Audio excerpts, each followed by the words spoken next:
No versículo 34, o título é O Grande Mandamento, diz assim: Entretanto, os fariseus, sabendo que ele fizera calar, todos acharam 34? Fizera calar os saduceus, reuniram-se em conselho, e um deles, intérprete da lei, experimentando, me perguntou: Mestre, qual é o grande mandamento na lei? Respondeu-lhe Jesus: Amarás o Senhor teu Deus de todo o teu coração, de toda a tua alma e de todo o teu entendimento. Este é o grande e primeiro mandamento. O segundo, semelhante a este, é: amarás o teu próximo como a ti mesmo. Destes dois mandamentos dependem toda a lei e os profetas. Aleluia! Glória a Deus! Glória a Deus! Meu irmão e irmã, então, eu preciso falar sobre o tema O Grande Mandamento, as bases do reino de Deus.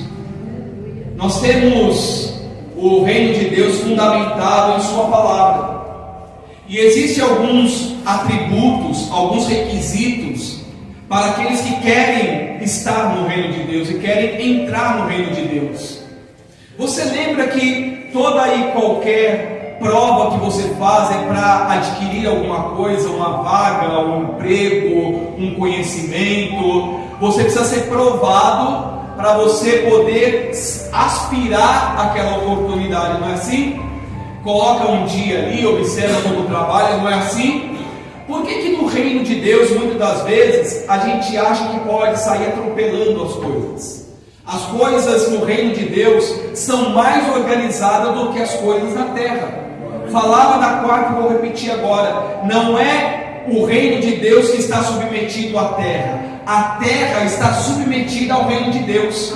O reino espiritual, ele é superior ao físico. Sem o espiritual não existiria o físico, porque Deus criou através da tua palavra. Então nós temos, sabe, meu amado, minha amada, nós crentes em Jesus, nós estamos procurando conhecer a Jesus, nós precisamos nos encaixar nos atributos de Deus.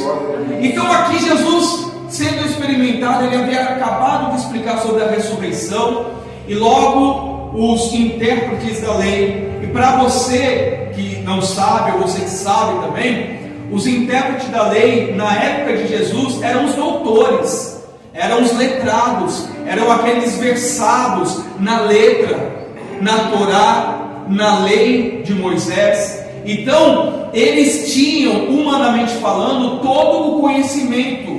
Mas o que Jesus estava mostrando, e Jesus veio mostrar, é que não bastaria ter o conhecimento, precisaria conhecer a Deus na sua intimidade e reconhecer a Jesus como o Messias de Deus. E falava também, vou repetir, por isso que os judeus tiveram muita resistência a Jesus, porque na cabeça de muitos deles da época, Jesus viria num reino terreno, para destronar César, Roma, e implementar um novo templo em Jerusalém. Foi o que Jesus fez, mas não destronando o reino dessa terra, e sim destronando o reino espiritual, e implantando neste mundo uma nova e eterna aliança no sangue de Cristo. E graças ao que Jesus fez, cá estamos nós hoje. Então, meus irmãos, chegando esses intérpretes da lei, logo eles quiseram provar, dizendo: Senhor, nos fala aí, Senhor, qual que é o grande mandamento na lei, né? A Bíblia diz, experimentando qual que é o grande mandamento. E eu quero dar muita atenção junto com vocês a esses dois pilares, que na verdade são tratados como o grande mandamento, apenas como um, e não como complementares. Quem faz um precisa fazer o outro. A lei antiga, a Torá, existiam muitas leis que regiam a lei do Antigo Testamento. Então, se alguém cumpria toda a lei e falhava em alguma coisa, logo aquela pessoa era culpada. E dependendo da culpa, posso falar? Culpada até de morte. Porque a forma que a lei na época foi implementada, porque o povo de Israel, você se lembra bem, era um povo de dura serviço. Eles provaram o Senhor por 10 vezes no deserto, antes que o Senhor desse o decreto de que aquela geração não entraria na terra de Canaã. Então precisaria-se ter leis e regras mais rígidas para que o povo andasse na linha. E andava? Andava por um tempo e se perdia. Aí vinha o inimigo e destronava, tirava a bênção. Por isso, meu irmão, minha irmã, nós precisamos incorporar a palavra de Deus dentro de nós. Ela não pode só estar fora, ela precisa estar dentro de nós, cravada e gravada no nosso coração. E aí esse intérprete da lei quis provar Jesus: Senhor, nos diga qual que é o grande mandamento. E Jesus falou o quê? O grande mandamento, respondendo Jesus, é: amarás o Senhor teu Deus de todo o teu coração, de toda a tua alma e de todo o teu entendimento. Igreja, vamos mergulhar nisso daqui, por favor. Amarás o Senhor teu Deus.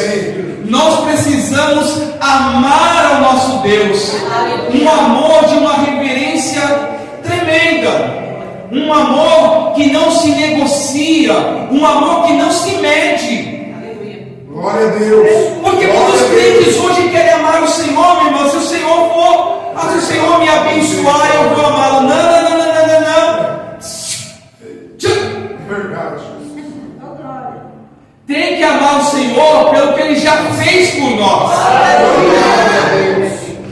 Porque toda e qualquer bênção que vem depois disso são apenas cumprimentos.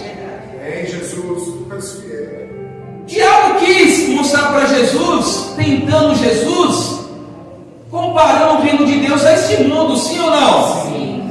Jesus teve fome, como humano, naquele momento estava num invólucro, num corpo humano. Deus entre os homens se fez carne, né? O verbo de Deus se fez carne e andou entre nós.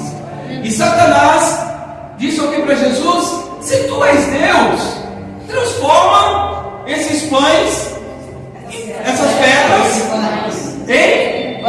Qual foi a resposta de Cristo? Vocês também estão nem só de pão viverá o homem, mas de toda a palavra que procede da boca de Deus. E qual que é a boca de Deus? A Bíblia, a palavra de Deus. Por isso eu sempre faço coro. Não deixe de ler o Antigo Testamento. Tem gente que só tem que ler o Novo Testamento. Leia o Antigo também, para você entender o enredo bíblico. Porque senão você vai ler uma parábola, uma citação de Jesus, e não vai saber do que Jesus está falando. Eu vou fazer alguns links aqui para vocês em Levítico, em Deuteronômio, Número, se eu não me engano. Porque Jesus falou: eu não vim revogar a lei. Jesus foi a consumação da lei. Ele cumpriu toda a lei, cumpriu-se em Cristo, meu irmão, minha irmã. Tá bom ou não? Glória, aleluia. Glória a Deus. Deus maravilhoso, nosso Deus. Glória a Deus. E aí, meu amado, minha amada, amar de todo o coração. O que é o coração, se não um órgão vital para a vida humana? Porque do coração depende todo o corpo, ou não? Sim. O coração tem o que? Qual que é a função dele? Bombar o sangue para o corpo inteiro. Também pode falar, mas o cérebro também é vital. Todos os órgãos são vitais, mas até o cérebro depende do coração. É o coração que manda o sangue com oxigênio para a nossa cabecinha funcionar. Então, quando Deus ele instituiu a lei, Ele logo pediu para os seus seguidores o quê? Aquilo que é vital. Eu quero o teu coração. Eu não quero só o teu corpo, eu não quero só um momento, eu quero o teu coração, eu quero a tua vitalidade. Isso. Eu quero todos os teus pensamentos, eu quero a sua alma, eu quero o teu tudo. Você entende isso, meu irmão, minha irmã? Às vezes a gente fala, sabe? Você começa a louvar o Senhor com fervor, e aquele amor, aquela entrega faz com que o Senhor ele derrame unção e renovação sobre a tua vida, porque você está entregando o que é vital a Ele. Deus não aceita menos que isso. Deus quer o que é vital a nós. Que Ele pega o nosso coração. E o nosso coração, meu amado, minha amada, é complicado. O nosso coração é complicado, não é? Não à toa que o profeta disse que o coração é enganoso. Por isso que Deus precisa esquadrinhar o nosso coração. É o Senhor que precisa ditar aquilo que está dentro de nós. Porque se a gente deixar, o nosso coração toma conta. E aí os sentimentos vêm, porque vem sentimentos sobre a vida do crente. Aí existem aqueles, né, meu irmão? Existem os doutores da lei dos tempos modernos que dizem: não, crente não pode agir com emoção. Pera lá. Então como que eu faço para tirar a emoção se eu sou ser humano? Verdade. Vou virar um robô? O sentimento existe. Quantas vezes a Bíblia diz que Jesus chorou? Uma? Duas vezes Jesus chorou. Quando chegou em frente ao túmulo de Lázaro, que era muito amigão de Jesus, e quando ele estava falando sobre a profecia dos últimos dias, ele olhou para Jerusalém e chorou. Porque ele falou: virá tempo sobre Jerusalém que não ficará pedra sobre pedra. A Bíblia diz que Jesus chorou. Jesus chorou! Aí o crente acha que tem que ser uma pedra. Quem te ensinou isso? Tem que ter sentimento. A diferença é que os nossos sentimentos precisam ser controlados por Deus. Amém. Eu tenho sentimento, às vezes ele vem ou não vem? Vem raiva na vida do crente? Vem ódio? Vem? Claro que vem. Vem mágoa? Ressentimento? Tudo isso vem, meu irmão, minha irmã. Mas isso não pode nos dominar. E quando não domina? Quando o espaço já está preenchido, que é o coração. Por isso que Jesus diz: um demônio, quando sai do corpo humano, ele anda por lugares áridos e desertos buscando repouso e não encontra, e logo ele diz: voltarei para o lugar de onde eu saí. Por isso que eu digo: um crente pode se perder? Eu digo até mais: um crente, quando cai e se perde, o estado dele se torna muito pior do que quando ele chegou a Jesus. O Senhor Jesus disse, e não é ameaça, igreja, é realidade. Ele diz: aquele demônio volta, ele sonda, ele olha.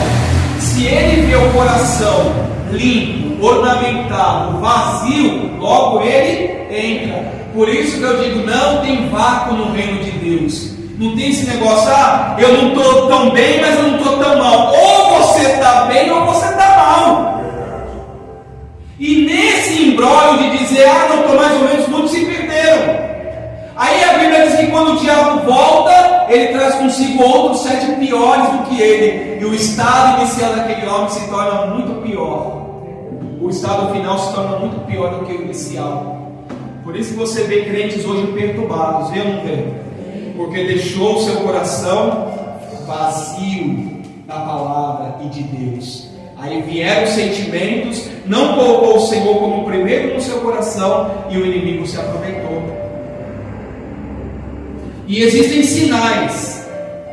A gente precisa interpretar e fazer uma autoanálise de sinais. Como assim, pastor? Você era uma pessoa extremamente arrogante, impaciente, uma pessoa que falava mal de todo mundo, que odiava todo mundo. Jesus vem, te salva, te liberta, te lava, te limpa, te renova, te faz nascer de novo. Aí a pessoa diz: quem te viu, quem te vê. Olha! E aí você está bem com Deus. Mas se você deixar de mão, aquele sentimento passado vem voltando. Ele bate. Posso entrar? E se não estiver cheio o lugar, ele encontra espaço. Por isso que uma queda nunca é... Quando você vê uma pessoa caída, ela não caiu de um dia para o outro. Foi uma consequência, ela foi deixando, até que não aguentou mais. Então, meu irmão, minha irmã, amar o Senhor de todo o coração. Meu coração é do Senhor. Eu entrego ao Senhor o meu coração. E aí Jesus vai continuar falando também o quê? De toda a tua alma. O que é a alma na vida do ser humano? É a sua identidade. Onde você vai, você leva a tua alma, não é assim? Não tem aquele filme que mostra, né? A pessoa quando morre, a alma sai do corpo. Porque o espírito pertence a Deus, que é o sopro de vida, o espírito. A alma é o que nós vamos dar conta no dia do juízo. E o corpo é pó. E vai voltar para o pó. Orgulho, prepotência, vaidade, arrogância. No final vai virar poeira.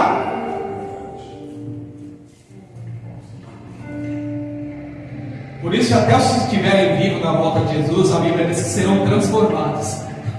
Esse corpo aqui não pode entrar no reino de Deus.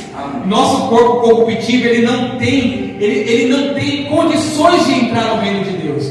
Por isso que aqui nós somos lavados, remidos, perdoados no sangue de Cristo, para nossa alma um dia receber um corpo novo. A Bíblia diz que nos céus nós seremos como anjos. Glória! Minha amada, então, de toda a sua alma.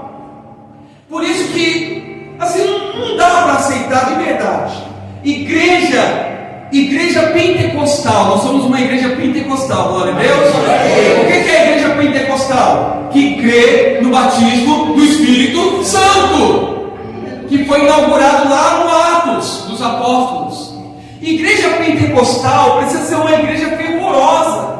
O espírito, a alma precisa mover. Deus está sempre movendo. Alguém me falou esses dias sobre o vale de ossos secos, não é? Acho que foi até o pastor Maurício que estava, não sei quem comentou comigo. Me perdoa. Onde tinha morte, Deus falou que haja vida nesse lugar. Porque onde o Espírito de Deus está, tem vida. Por isso que ele diz: vocês também devem me amar de toda a sua alma. Alma é identidade, a nossa alma, ela, sabe, o nosso corpo, as nossas ações, elas dão conta do que está carimbado na nossa alma. Por isso que Jesus disse: se conhece a árvore pelo fruto, porque a alma, ela externa ao corpo, o que está impresso nela. Glória a Deus. Quer ver? Vocês já viram? Uma pessoa que está possessa de um espírito maligno, qual que é o comportamento e quais são as atitudes que tendem a tomar na vida daquela pessoa? Sentimentos ruins.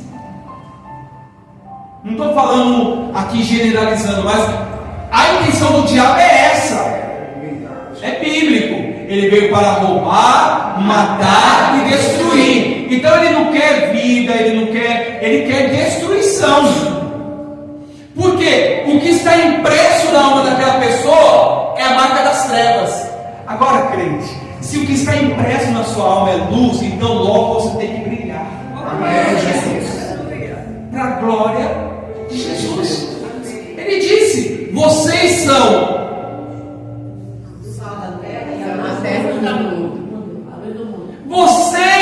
a luz deste mundo. Esse mundo está apagado, envolto, tomado de trevas.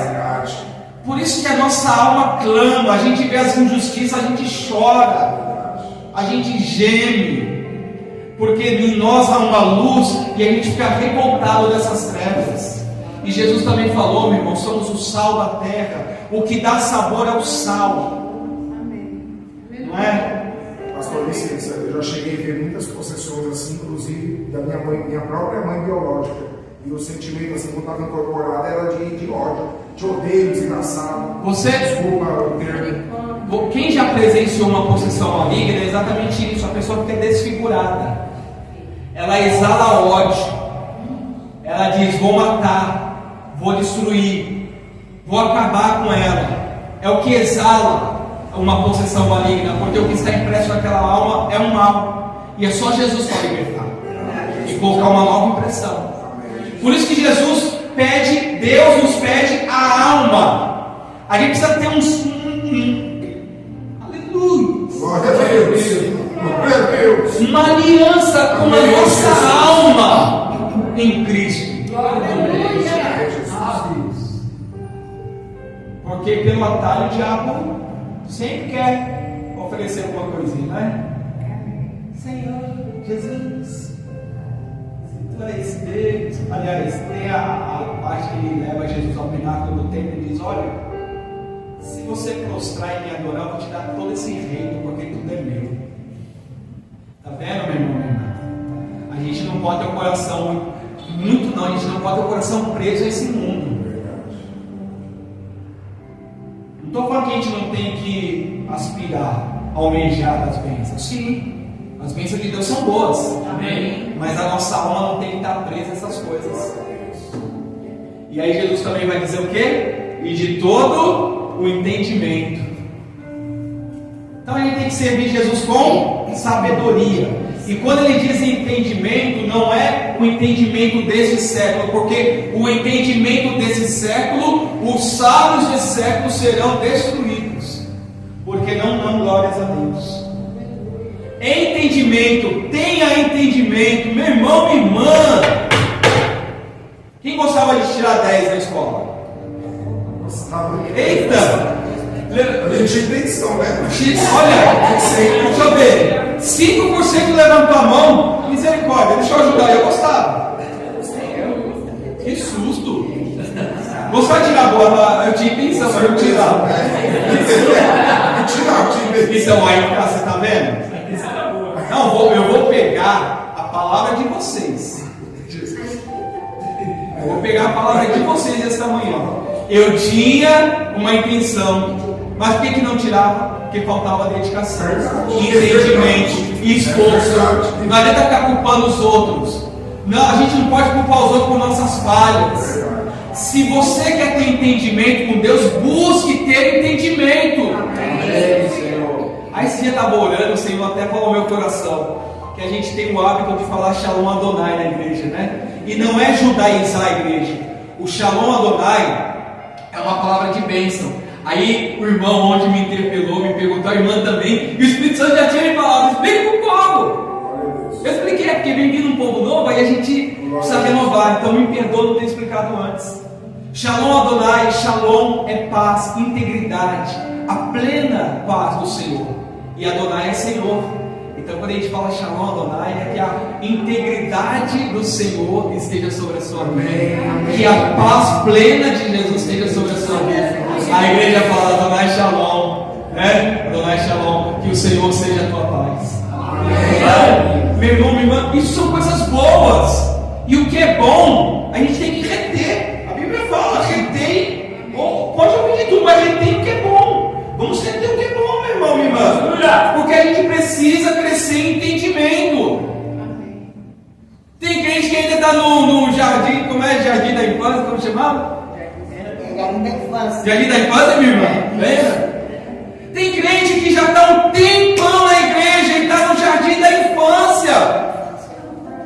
É justo? É justo?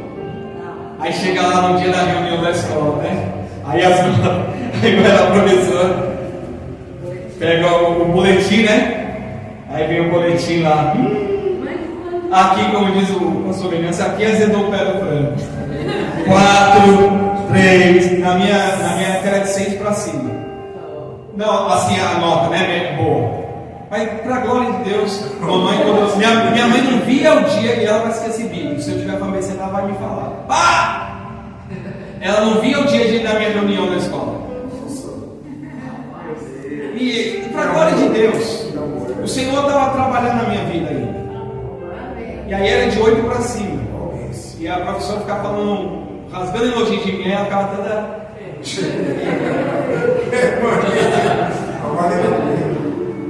Porque quando a gente se dedica, porque a gente quer dar alegria, não é?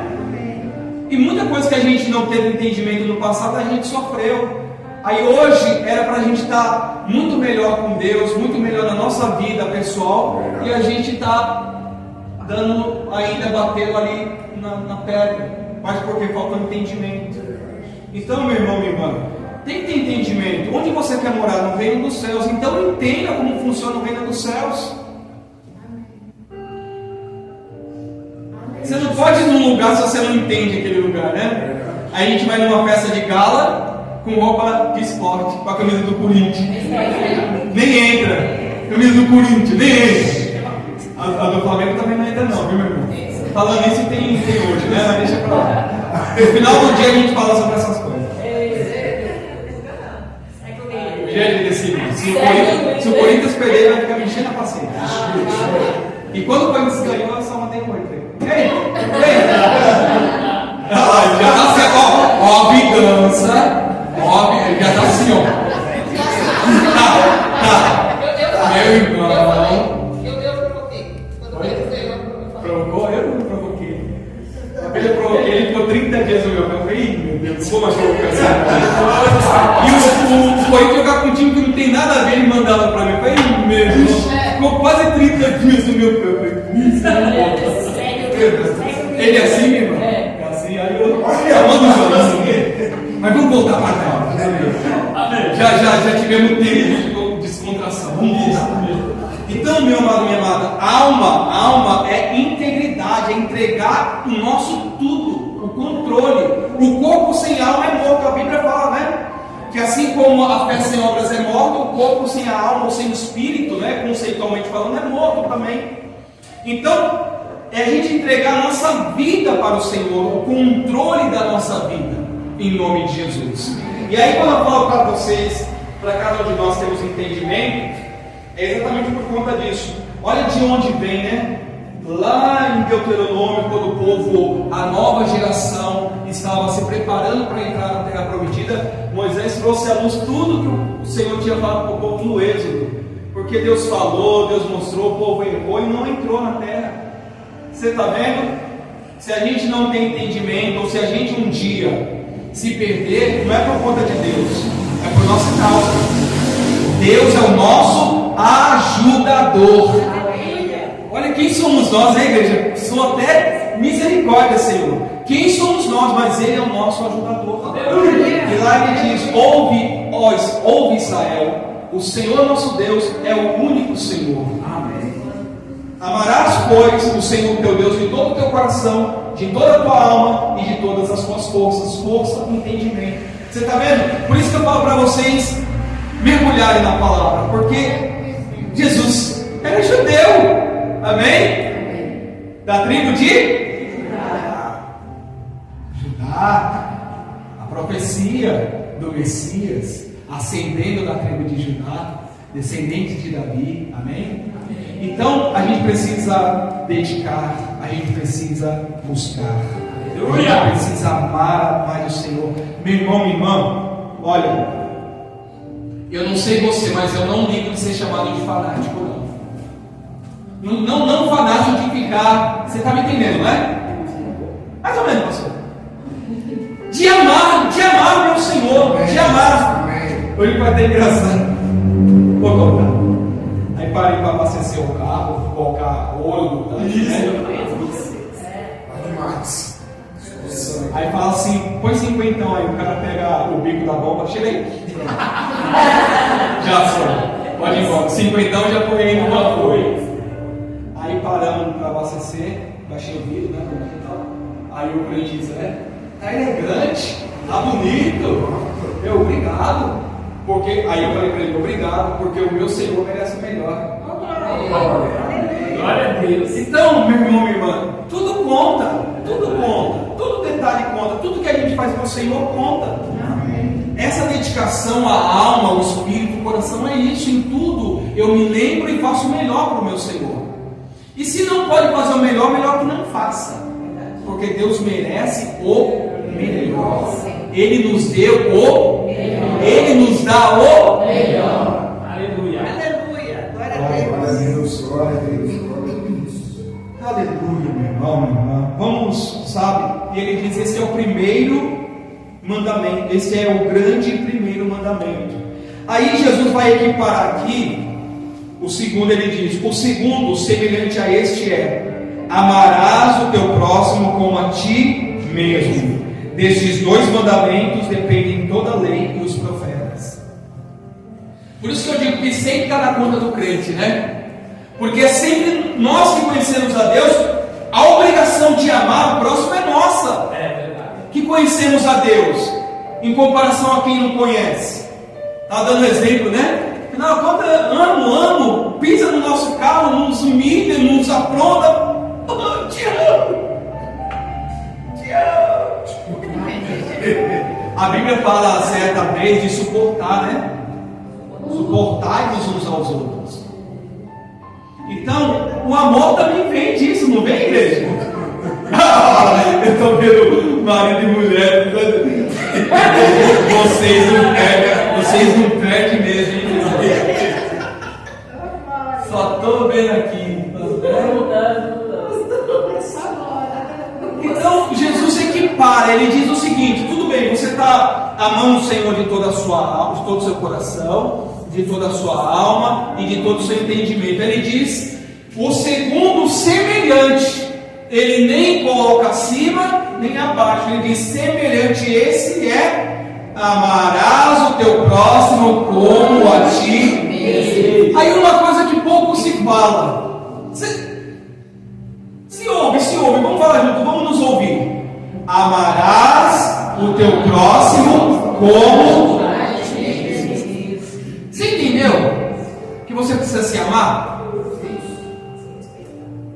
Você precisa amar, cuidar do seu corpo. O seu corpo é templo do Espírito Santo. Sim, amém. Você tem que se cuidar. Que tudo aquilo que você se alimenta, você está trazendo para o teu corpo. E eu digo alimento físico e espiritual. Porque Jesus ele desmistificou, né? Porque o negócio dos intérpretes da lei era sempre aquilo que os olhos viam. Seus discípulos não lavam as mãos. E por que os fariseus falaram dos discípulos não lavar as mãos? Porque estava na lei. Melhor dizendo, perdão, essa parte de lavar a mão faz parte da lei oral. Eu estudei um pouco de hebraico. Um dia, se Deus permitir, eu vou bem a fundo no hebraico. Então existia a lei oral, que é uma lei complementar, uma lei de comportamentos. Então, muitas das vezes os fariseus eles davam mais valor à lei oral do que o próprio mandamento de Deus. E aí Jesus falou: olha, vocês se preocupam com a mão, com o exterior, mas dentro de vocês só tem rapina, só tem morte. Ele diz: o que entra, sai e vai para lugares escusos, mas onde estiver o seu coração, ali será isso, igreja. Olha, louvado seja o Eterno. Estamos falando de tesouro. Um tesouro você guarda, um tesouro você esconde, um tesouro você não deixa qualquer um ter acesso àquilo que é o seu tesouro. A sua salvação, a nossa salvação é o nosso tesouro particular. Eu preciso cuidar, eu preciso proteger, eu preciso defender. Amém. E aí quando nós nos amamos, porque, gente, ou é época de crente frustrado.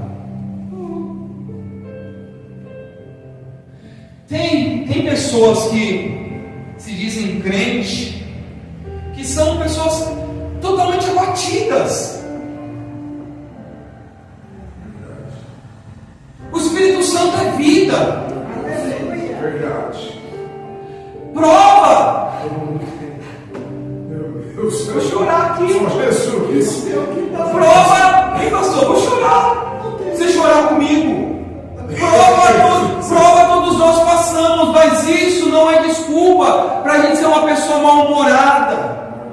Porque nós. Ignorante. Meu irmão? Amargurada. Mal educada. E tantas coisas mais. Então, meu amado, minha amada, o que está em nossa vida é o Espírito Santo de Deus. Logo, vamos nos amar. Tem gente que tem dificuldade de dar um bom dia aos seus semelhantes. Assim, eu trabalho num ambiente corporativo, muitas das vezes tem reunião com diretores, gerentes. Esse pessoal, eles são muito...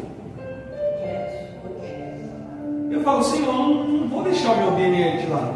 É bom dia, um sorriso.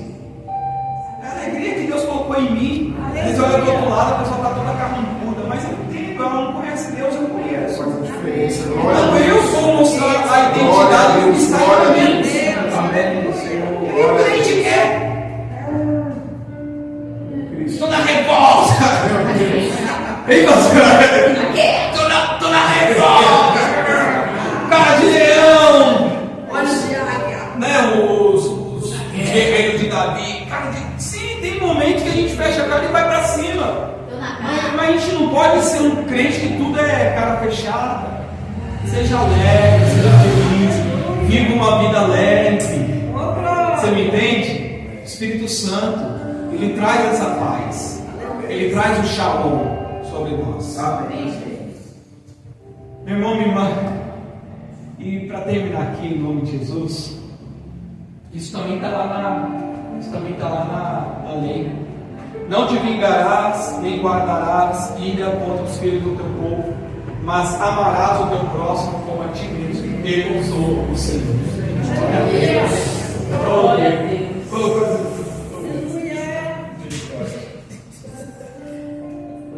Meu irmão, minha irmã, e aí Jesus, quando quis mostrar quem é o próximo, porque teve uma outra ocasião, e depois, se você quiser ler também, você pode tomar nota e ler. Está em Lucas, passo para vocês aqui, ó.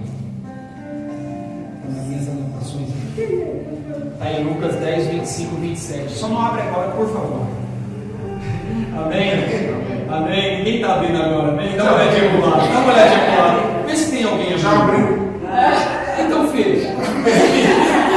O irmão já tinha aberto. Mão rápido. Vocês são bens. Mas eu vou dar um resumo, depois você lê, sobre o bom samaritano. Vocês lembram? O nosso próximo é exatamente aquela parábola de Jesus, porque ele vai falar de novo: amar o seu próximo como a si mesmo. Aí o intérprete da lei, o religioso, vem e pergunta: Senhor, mas quem é o meu próximo? Aí, se perguntar, Jesus responde. E às vezes a pessoa quer perguntar e quer que Jesus entre. Às vezes Jesus para despertar. Não é assim que seu filho está falando: filho! Aí pode ver. Não, está nos somos dos anos amigos. Mas os pais só fazem assim com os filhos, né? Com as filhas não.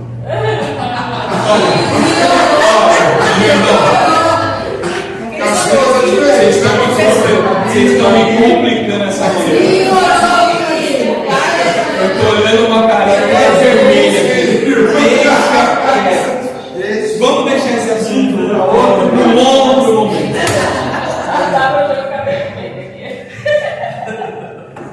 Cadê o verso? E aí Jesus vai falar assim: olha, certo homem descia de Jerusalém. Quando ele fala descia de Jerusalém, é alguém que era judeu, foi adorar em Jerusalém.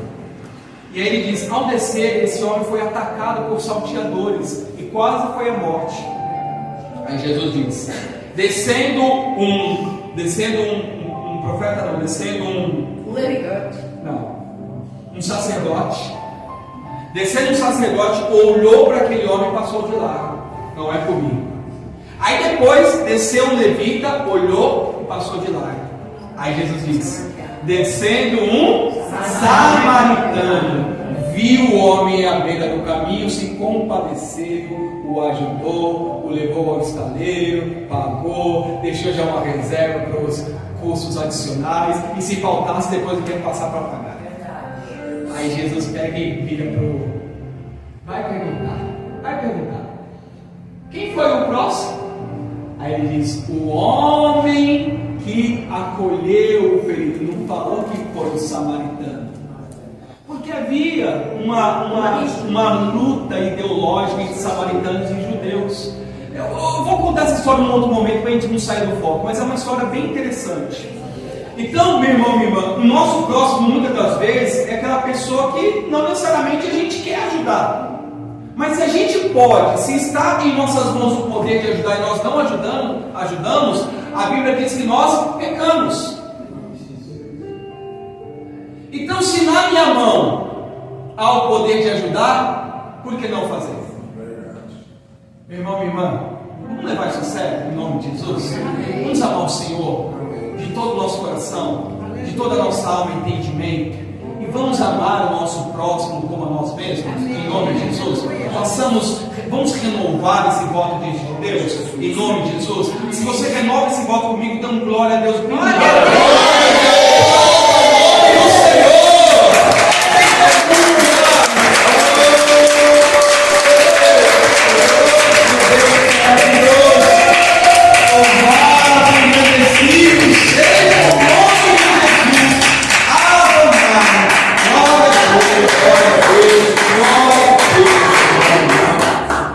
Levar essa marca onde nós estivemos em nome de Jesus.